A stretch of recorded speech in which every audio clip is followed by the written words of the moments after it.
এবার দিনে দুপুরে প্রকাশ্যে দুই শিক্ষিকাকে রাস্তার মধ্যেই শ্লীলতাহানির চেষ্টা, রুখে দাঁড়ালেন দুই শিক্ষিকায়। এরপর অভিযুক্তকে ধরে ফেলে স্থানীয়রা, তাদের বেধড়ক মারধর করা হয় পুলিশের সামনে। বুধবার বিকালে ঘটনাটি ঘটে হাওড়ার শ্রীপুর পুলিশ লাইনের সামনে।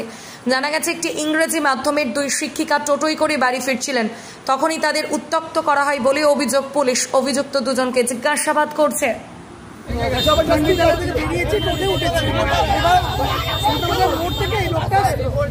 ছিল এদিকে সিটটা বসেছে, ইশারা করছে কন্টিনিউসলি।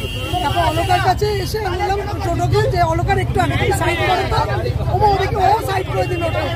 তারপর আবার কিছুক্ষণ পরে আবার আমি এসে এখানে এসে ও তো ভয় পাচ্ছে, বাড়ি এখানে যেই এখানটা শিপুরে ঢুকলাম, ও ওখানে সাইড করে দাঁড়িয়ে গেছে। দাঁড়িয়ে ও ইশারা করে দেখছে,